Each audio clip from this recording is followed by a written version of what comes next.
Hey Wolf Fam! So today we're going to plant a goji berry, and we're also going to do a little experiment. This plant has a lot of root shoots. I'm not sure if you can see it, but there's a lot of root shoots, and we want to get a lot more goji berry plants. So we're going to try a little experiment with this. We've never had a goji berry before, but we'll see how it goes.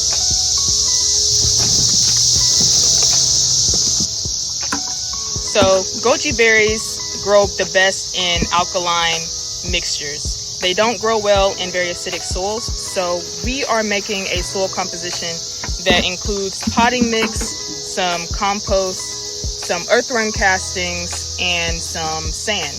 We're not including peat moss like we did with our other berry plants because peat moss increases the acidity, or decreases the acidity rather, of the soil. And we want our pH to be between 7 and 8 from the neutral to alkaline side of the pH scale. So we're adding a little bit of earthworm castings, which helps with aeration and just overall nutrient retention of the soil. And we're mixing it in, where my mom's mixing it in really well. Now we're mixing the soil and putting it into a 20-inch planter. It's 20 inches in diameter and 15 inches in height. We also drilled a hole in the bottom of the container so that excess water can drain away.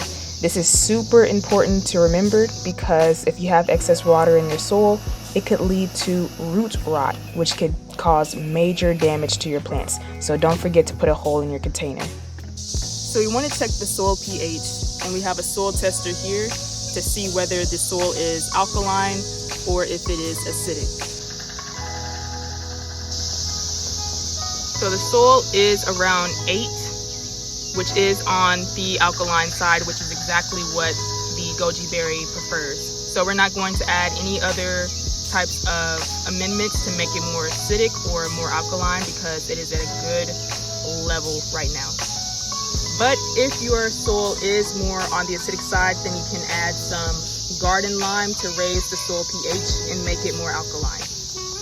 And if your soil is too alkaline, then you can add a soil acidifier to decrease the pH level.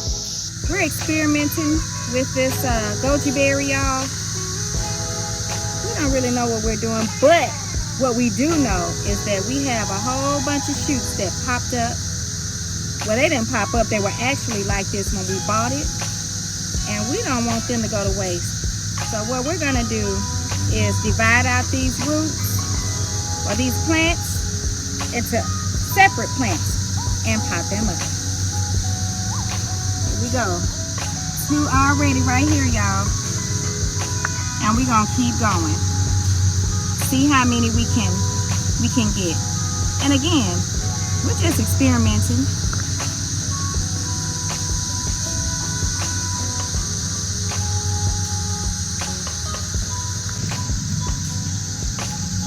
I'm going to try to get as many of these roots as possible on each of these. It's raining out here, y'all.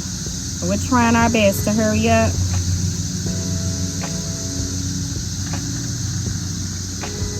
Before this rain really starts to pick up.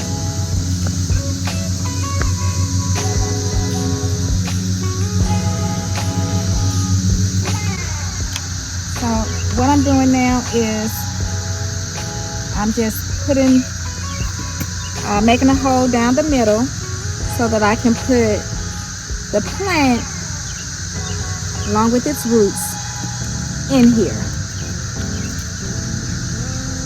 So we have some cuttings right here, some of the roots, the root shoots, and we're going to propagate them. This is a little experiment, y'all. This is our first time with the goji berry. They came off very easy. So I think that they will propagate very, very well, but we'll see. So we're putting some of the larger ones in there by themselves, and then the much smaller ones, we're going to put them in one container together. So this is some small containers. This is one reason why you should keep your containers, y'all. You never know what you may use them for. If you're trying to propagate, these little containers come in handy a lot. So sometimes you don't want to hoard them because we're on the brink of, a hoarding situation. We have hoarded, y'all. We poured it, so don't go overboard like that. But keep some of your containers because they can come in handy, especially for propagating some of your plants. So we have some of the larger ones right there. They all look very healthy and they have great roots on them. And we have some of the smaller ones here that we're going to put together. And the variety is called Phoenix Tears. Phoenix Tears, yes. So we're excited about that. We heard good things about it.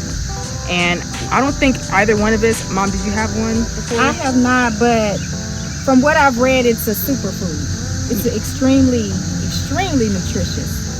And that's another thing that we're going for in 2024 is working on growing more foods that are nutritional, that are medicinal, more medicinal plants.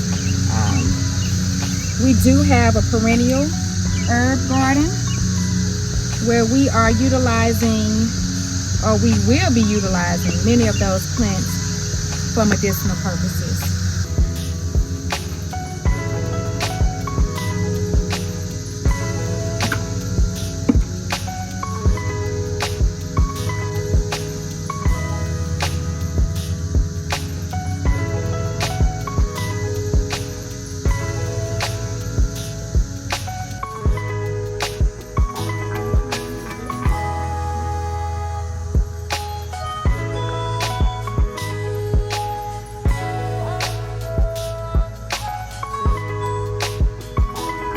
Alright y'all, so we are done planting the goji berries, and we have a lot of miniature baby goji berry plants right here, and I believe we have 14 plants. So from this mother plant, we have 14 little Phoenix Tears plants. Extremely excited about this, y'all. We're super excited. It's a superfood, so we're super excited for this superfood and to see what this tastes like and how it's going to grow. So we have a lot of these baby plants. We think they'll grow very well in their propagation, so we're going to see how they do.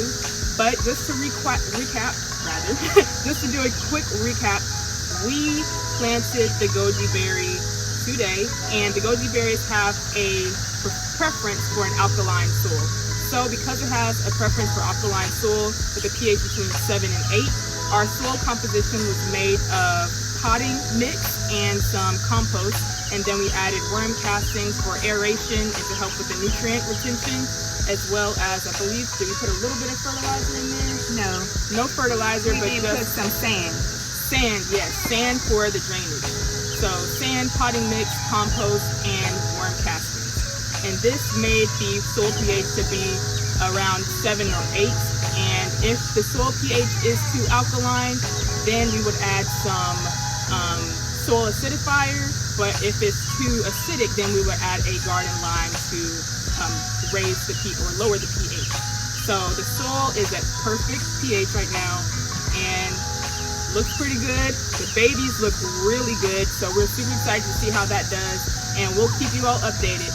But thank you for watching, and plant to live. Don't forget to like, comment, and subscribe. Yes. See you later.